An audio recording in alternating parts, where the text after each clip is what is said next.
Pull up a chair, let the cups clink soft. Little laugh in the corner, world talking on and off. Sip slow truth while the headlines drop. Welcome into Ken's coffee shop. Those were the days. Oh, darn, we're live. I didn't realize that. I was just there singing, quoting that famous philosopher, Mary Hopkin, that those were the days, my friend, we thought they'd never end. We'd sing and dance forever and a day. This was an interesting week, my friends. I'm going to start off a little bit pop culturally today, because let's face it, if we just talk about what's going on seriously in the world these days, we will all need a lot more antidepressants. This is an interesting week. We had, for me, a triple witching week. We had St. Patrick's Day. We had my granddaughter, Sadie's 9th birthday. Despite the name Sadie Elizabeth Kelly, the most Irish girl in the world, she was actually born on the 18th of March, one day late. My daughter actually corrected that with her third one and made sure he was born on the 4th of July. But it was also Sadie's 9th birthday on the 18th. The 18th was also Gene Sesky Day. And unless you are from the northeastern part of Pennsylvania or a huge fan of Harry Chapin, you probably don't know who Eugene P. Sesky was.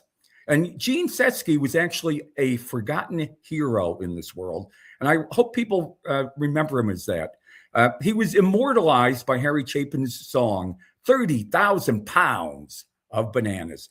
Those of us who were alive then, and I was, living in South Scranton, just a few blocks away from where it all went down, Gene Sesky was returning from the docks in Newark with a load of bananas.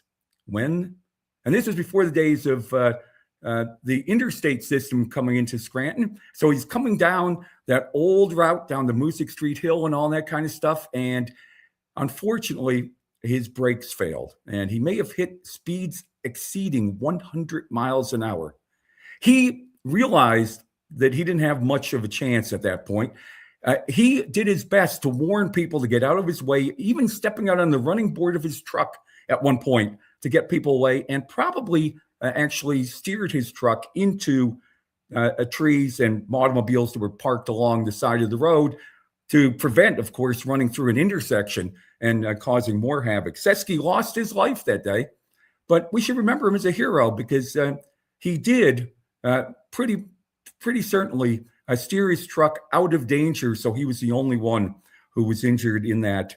And it was a great song. I love that song. When I was doing radio, I always wanted the sales department to find an ice cream store that would team up with us and offer a banana split special on that day. But in Harry Chapin's song, there is a line in the long version, the long live version, where he is going through certain ways to end the song. And at the end of every one of them, his band says in unison, "Harry, it sucks." And this week, it sucked. The U.S., again, triple witching week of sucking. The USA baseball team in the World Baseball Classic lost 3-2 in the championship game against Venezuela, despite having a lineup that would have rivaled the 1927 Yankees. The war in Iran is escalating beyond control. The only good news was that our allies, Italy, Germany, and France, boy, after World War II, who would have thought we'd be talking about Italy and Germany as being allies? But Italy, Germany, and France have all offered to help secure the Straits of Hormuz, but only after a ceasefire in the war. And folks, as I said last week, if that's what happens in that war, if it ends up with an international peacekeeping force keeping the Straits of Hormuz open, then it's not so bad. And at least it had some reason. And yesterday, the University of Scranton Lady Royals, after on Thursday, ending a 91-game winning streak by NYU's women, fell to Denison and lost the national championship game. In that game, in the second quarter, the two teams went over 8 minutes without scoring. It reminded me of a game back in the early 70s. I believe it was against Susquehanna. I could be wrong. It was a Mid-Atlantic Conference game. I do know that, where the other team was outmanned by Scranton. They were down by 2, I think, at halftime. They came out in the second half and they froze the ball. This was before the shot clock. They froze the ball for 19 minutes. They were holding for the last shot, I guess. But in any event, shout out to the University of Scranton women. They made it to the national final. They've got a fine team. And actually, my former cousin-in-law, I said, hey, I'm Italian, so once a cousin, always a cousin. My cousin-in-law, Joe Toludo, his daughter, Sophia, plays for the team. So it's great seeing another generation of University of Scranton student there. I went there, of course, for undergrad. But 30,000 pounds of bananas, the University of Scranton, and Sadie's birthday got me thinking. So much has changed in this world. 1965, I was 7.5 years old when Gene Seski came down those hills. In 1983, also in March, the University of Scranton men won the NCAA Division III men's basketball championship, led by Bill Bessoir, son of our coach at the time, Bob Bessoir. And here in 2026, my granddaughter Sadie is 9 years old. And what got me thinking about how much has changed is back in 1983, that final was played in Grand Rapids, Michigan, at Calvin College. And of course, no internet, no radio station in South Bend, Indiana, or I think I was actually living in Mishawaka, Indiana, which is next to South Bend. No radio station in the Michiana area was carrying the game. Couldn't see it on TV, of course. It was Division III basketball. And I actually followed that game, and it ended up being a 1-point game. So I ended up following it to the end because my brother-in-law, Jimmy Gaughan, held his phone receiver, and of course the phone is hooked into the wall, up to a radio, and I was listening on my phone out in South Bend. A lot has changed since then. Yesterday, I did watch part of the game on the phone. So again, I'm using the phone, but now it's video, live feed from ESPN+. The world has changed. How much has changed since I was a child?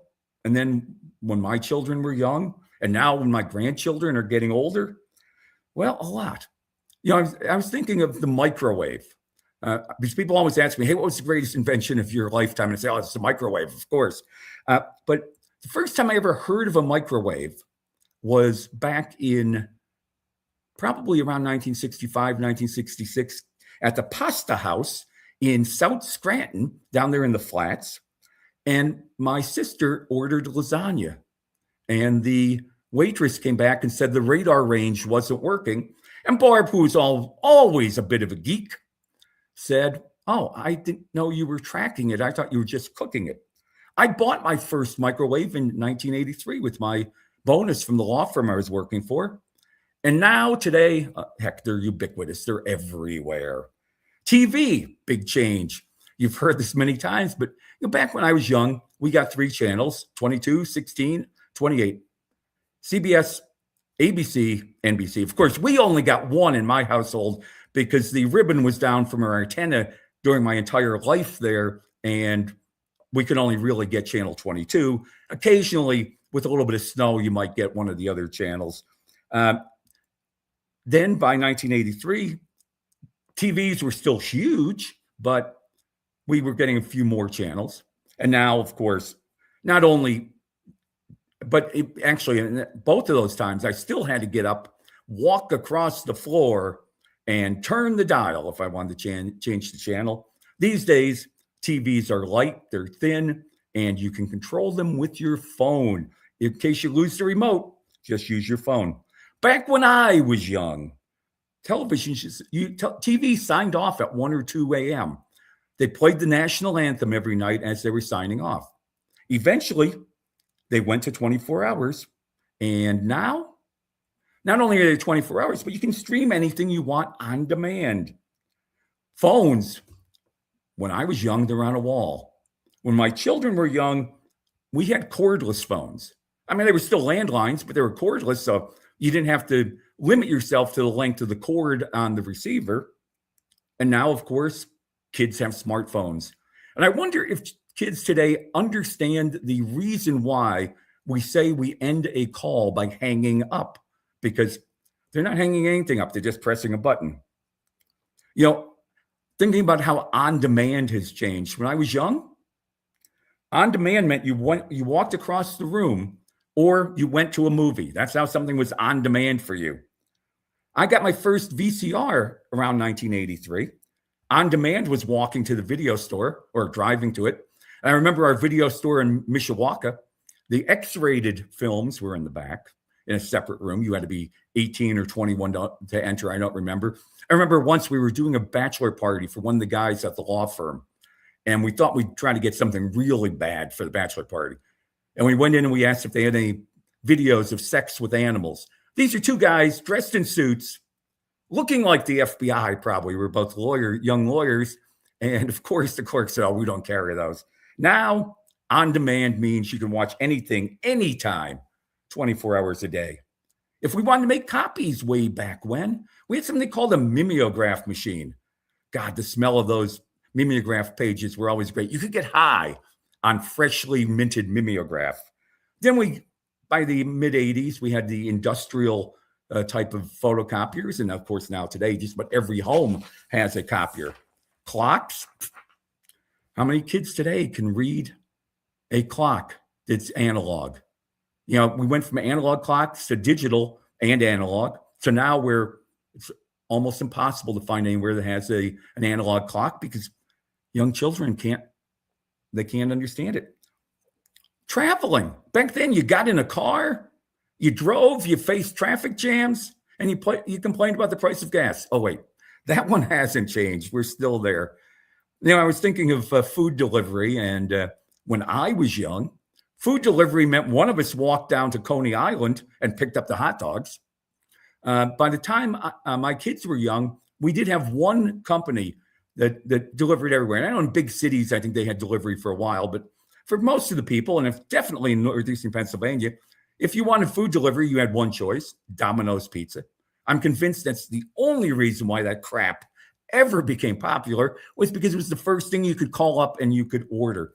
And Uber Eats, no, we didn't have that back then. Now, it's amazing. People will order Uber Eats from a Wawa a quarter mile away. I actually know somebody who does that. I mean, it's amazing. And the types of food available. If you lived in northeastern Pennsylvania, when I was growing up, I don't think we had any Mexican or Chinese restaurants when I was 6 or 7 years old. By the time I was a young adult, we had a couple. And now, of course, all kinds of ethnic food are found everywhere, including northeastern Pennsylvania. And the speed of news, wow. Back then, you read a newspaper. And if you were a sports fan, if your team was playing on the West Coast, you usually didn't get the baseball score in the morning paper. We had a morning and an afternoon paper in Scranton at the time because they went to press too early. So you had to wait till the afternoon paper to find out who won, because you couldn't turn on ESPN because it didn't exist. We got our news from Walter Cronkite and John Perry. Then cable news came along, and now we have instant news, but it's no longer news. It's no longer journalism. It is now, it's all editorial. Walter Cronkite was a flaming liberal, but we didn't know it because he kept his politics to himself. The only time he broke that wall was when he gave his famous editorial during the news about how we were wrong to be in Vietnam. And so it's amazing to look at the change today, because any cable news network you're watching, it is purely editorial. It is purely a bunch of people who in the print media would be columnists. They are not reporters, because as my editor from the East Penn Press used to tell me, nobody cared what my opinion was. They just wanted me to report the news. It's funny, the growth that I've seen in these 60 years. Hotels used to advertise that they had rooms in living color.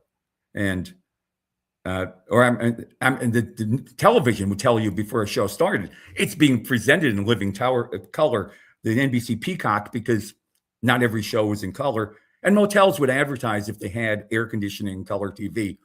I don't think people like Sadie and my other grandkids really understand what that life was like. And, it's funny today because in my day, you entertained yourself by watching television or maybe reading a book. These days, by the time they're 2 or 3, they're picking up their tablets and playing games. Not only Sadie at 9, but Wally at 5 can find anything they want on a tablet. Is life easier today? Yeah. Is it better?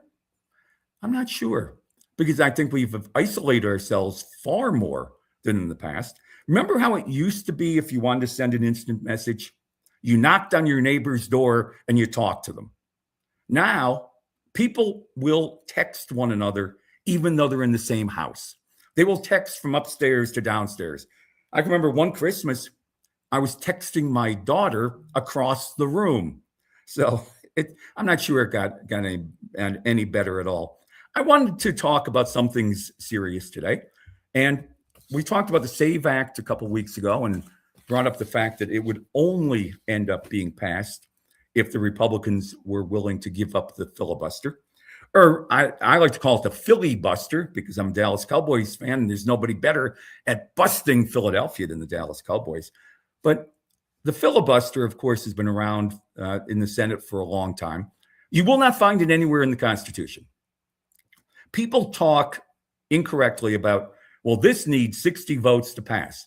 Nope.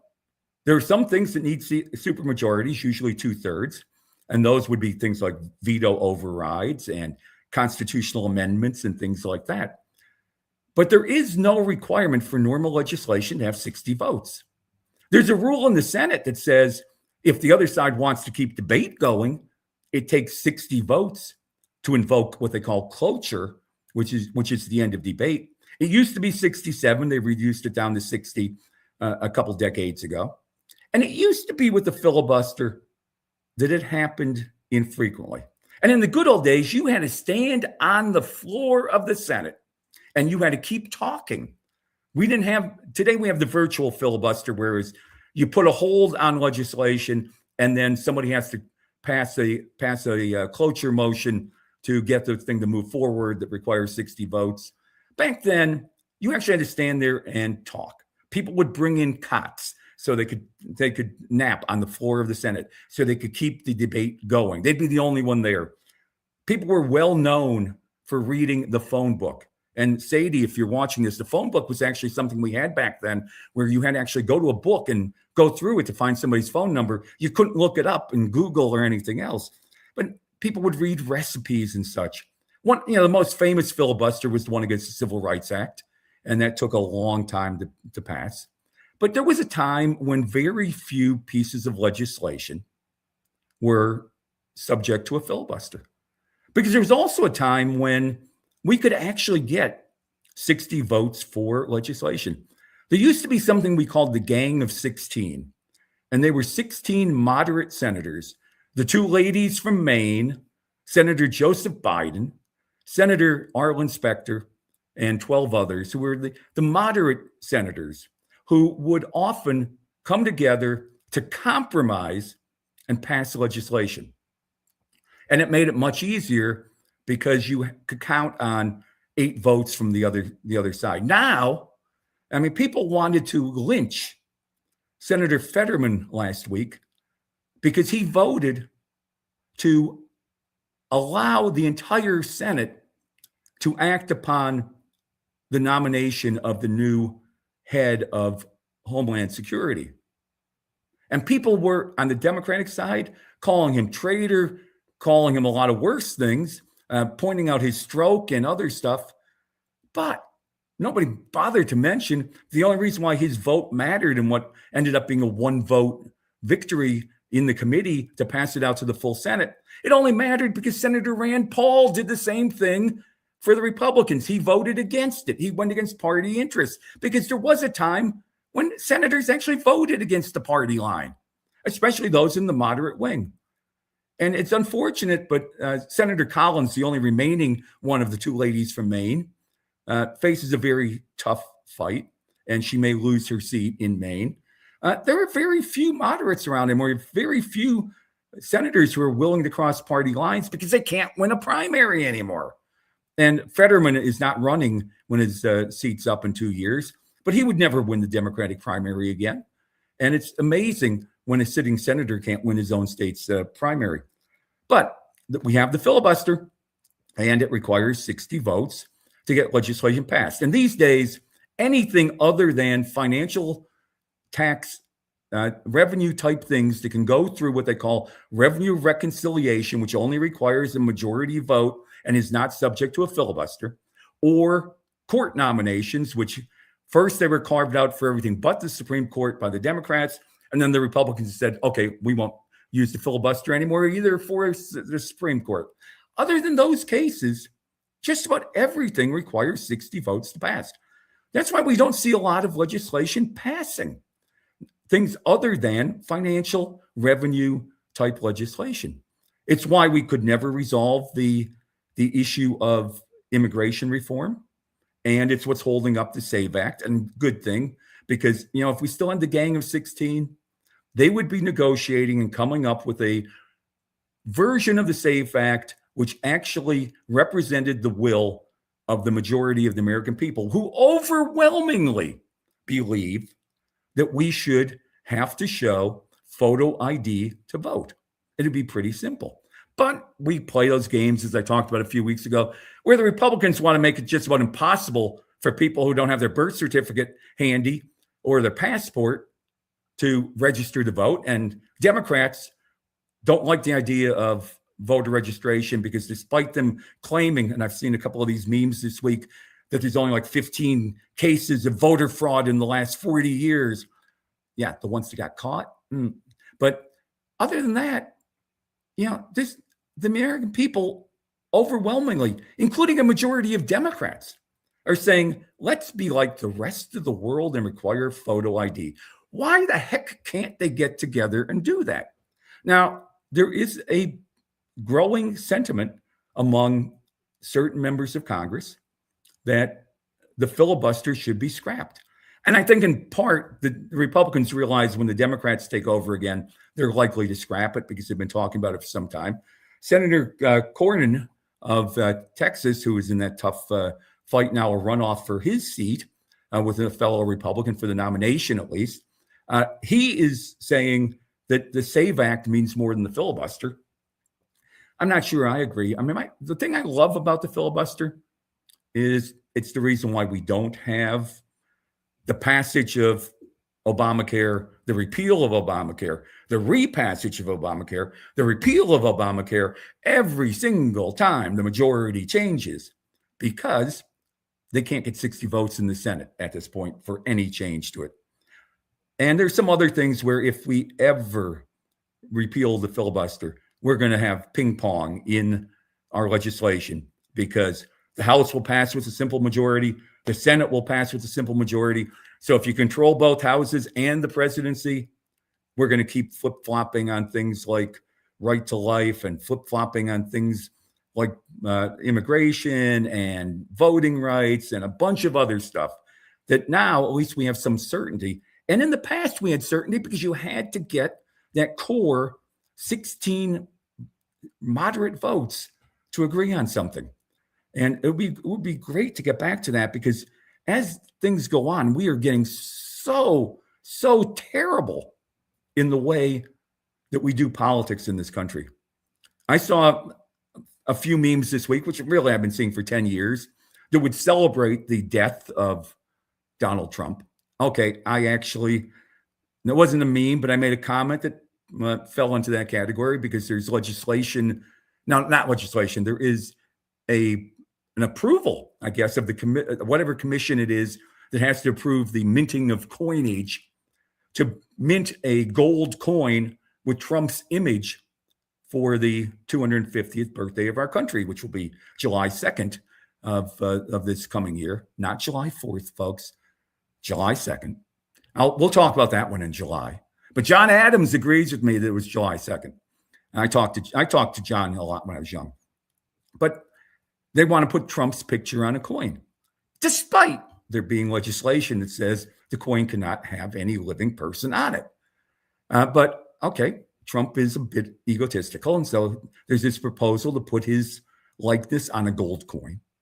And I commented on one of the posts about that, well, you can't have a likeness of a living American. So maybe he's telling us something, but I don't think that was it. And then, of course, yesterday, Trump, or Friday, I don't remember exactly when he tweeted it, Trump starts tweeting about how great it is that Robert Mueller, the special prosecutor investigated him, is dead. I mean, what has happened to American politics when we celebrate the death of somebody? Even the people who hated John Kennedy, and there were a lot of people who hated John Kennedy in both parties, including Lyndon Johnson. But even the people who hated John Kennedy never celebrated his death. I mean, it's crazy. Absolutely crazy. I mean, I'm starting to wonder if we've hit the time when we have to start thinking about whether we invoke the 25th Amendment, which allows you to remove a president if they are no longer capable of carrying out the duties of presidency. I mean, this Trump, I really don't disagree with a lot of what he stands for. I never have. I actually support a lot of the policies that he has followed. But the man has never had the temperament to be president. I mean, he says things to our allies as well as our foes that nobody says in international politics. I mean, just the statements he's making regarding Iran, you never would have seen before. The statements he makes threatening our allies if they don't fall on behind him, you never saw before. He's bullying people. And it makes you wonder if he really understands what you need to be president. I mean, he's really unhinged when it comes to what he's been doing about the war lately. And unhinged even about the SAVE Act, where he said, I will not sign any legislation until the SAVE Act passes. Did anybody mention to him that so long as Congress is in session, if anything passes the House and the Senate and he does not sign it, that it will become law? So, the pocket veto, where something becomes vetoed without any action by the president, that's only if the Senate and House have adjourned. But when he says, I won't sign anything until the SAVE Act is passed, he's again showing he doesn't really have a tight grasp of how government is supposed to work. It's sort of like AOC saying, if we impeach Trump, then he's impeached and he's an impeached president. The truism of all time. And we are going to see him impeached if the Republicans lose the House, which is likely. But there's no way in the world, unless some Republicans start thinking that he's crazy, that he'll ever be convicted. Remember, impeachment just means that he has been accused of certain high crimes or misdemeanors and subject to a trial in the Senate. Bill Clinton had a trial because the Republicans controlled the Senate and they were able to control the trial. Trump, the both times he was impeached, the Senate barely had a trial because the Republicans controlled the Senate. But if the Democrats win control of the Senate, and that one's more like a 50-50 as far as this election, if the Democrats win control of the Senate, they're going to have a trial, but they're never going to get the 67 votes needed to convict him. But I worry these days about Trump, not because, I mean, frankly, I don't think he has anything to worry about as far as the Epstein files or any of that stuff. I worry about him because he doesn't understand how you conduct international diplomacy. He doesn't understand that you don't threaten your allies. And in a lot of cases, you don't really want to threaten your foes. And I'm not sure how deeply he thought about things before he started all of this in Iran. And I say that because it hasn't quite gone as he expected. For some reason, he didn't expect the Iranians, like everybody in the world would have, to fight back by attacking oil shipments in the Straits of Hormuz. That's their big playing card, and that's why I'm very happy to see our allies saying, "Hey, when this thing ends, we may help you control those straits." And now, they're firing rockets at Diego Garcia, which is that's not an illegal immigrant for anybody out there. That is the place where we have a joint base with the British in the Pacific. We apparently didn't realize the Iranians had the distance on their missiles to hit us in Diego Garcia.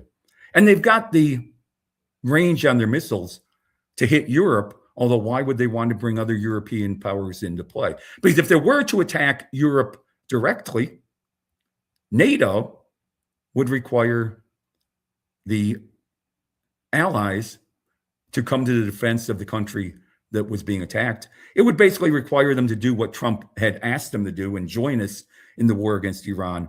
So, as always, I don't disagree with his policies, but I don't think he has the temperament. And it's interesting because we all have been assuming that J.D. Vance will be the nominee in 2028. It's interesting because Vance has been mostly missing in the whole Iranian crisis. It has been Marco Rubio, who I think will be the Republican nominee in 2028, who has been sitting by the side of the president in all of the big photo ops related to that war. So it's going to be interesting to see what happens with Trump as we go forward. And I see something that people have been posting is, Trump was a draft dodger, bone spurs, all that kind of stuff. We should never have a president who hasn't been to war himself. If a president starts a war, he should send his children to war. And so, of course, we have to look at presidents in history that may or may not have had a military background. George Washington, he was a general in the army. He was a terrible general, by the way. If the French, God, this is amazing to think the French actually helped us win a war. But if the French hadn't come to our aid, we never would have won the American Revolution. America was Britain's Vietnam. Britain won the war militarily for most of the war, but they lost it politically at home because people were saying, why should we send our boys to fight in a savage land? So Washington, he had military background, but he was a terrible general. Thomas Jefferson, great president, never served in the military. Okay, he didn't have a great military objective during his presidency. I don't think he had any wars during his presidency. But if we go to the Civil War, Abraham Lincoln was briefly in the militia, but never served in any kind of combat or active duty. Go to World War I. Hey, we won that one. And our president, Woodrow Wilson, absolutely no military background. World War II, FDR was Undersecretary of the Navy, but that's an administrative job. He never served in any military, but he still did a pretty good job of running our efforts in World War II. George H.W. Bush was in the Navy. He, of course, led us through the first Gulf War. His son, not really any military experience. He was in the Air National Guard in Texas. That's not military experience. In fact, the last president that we had who actually had military experience was George H.W. Bush. And it gets you to start wondering, because we had so much undeclared war under Clinton, Bush, Obama, Trump, Biden, Trump, that you wonder whether those people that are saying, hey, presidents should have military experience to be president, at least to take us into a war if they're president, you have to start wondering if those people aren't right. That, part of the problem is we get people in Washington who are running the show. In this case, we have a president without military experience. We have a Secretary of War who had some experience, but his main experience was as a CNN reporter and really doesn't have a lot of background when it comes to war. And you wonder to the extent to which these guys are actually listening to their generals, listening to the Joint Chief of Staff, listening to the leaders of the military. And it might show when you go into a war unprepared because of the bravado of your president, that might be part of the problem. But it's going to be an interesting discussion, I think, going forward as to the value of military experience. I don't think we have anybody coming up other than J.D. Vance, anybody coming up in the future who has any kind of meaningful experience in the military. AOC, who could be a Democratic nominee, has never been in the military. I don't think, and somebody can correct me if I'm wrong, and I hope you do, I don't think Governor Newsom has military experience. So it's very interesting as we look forward. It makes you wonder whether Congress shouldn't be invoking the War Powers Act more. The Republicans defeated a motion to invoke the War Powers Act to require us to wind up the war. And so now Trump actually has the ability to land those Marines in Karg Island in the Straits of Hormuz because Congress has refused to stop him. That's something we're going to have to keep an eye on between now and the next show, because the way things are happening these days, everything happens so fast. I have things on my list of topics from 3 weeks ago that I never get to because there's too much current events going on. But it'll be interesting to see as we go forward what happens in Iran, what happens with Senate and House support of our actions in Iran. I think Trump is losing some support as we go forward. And the time may come when the Congress tries to invoke the War Powers Act. And Trump might be the first one to actually challenge the constitutionality of the War Powers Act because it's not totally clear that it's constitutional. But in any event, we will keep an eye on that. We will keep the coffee brewing until next week. And as I always say to you, I can lead you to the truth, but I can't make you believe it. But I hope that these shows do make you think. And as I've told you before, please follow the entire list, the entire schedule of shows on Cole County Entertainment Facebook page. Follow me on Seeking Truth on Facebook. And if you would like to email me, it is KennyBSeekingTruth@gmail.com. KennyBSeekingTruth@gmail.com. And until next week, I hope you all have a wonderful week that sucks a little bit less than this one. Goodbye, everybody.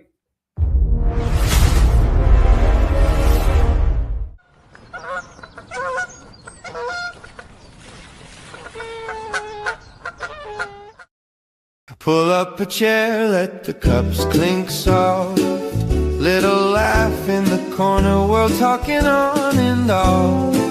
Sip slow truth.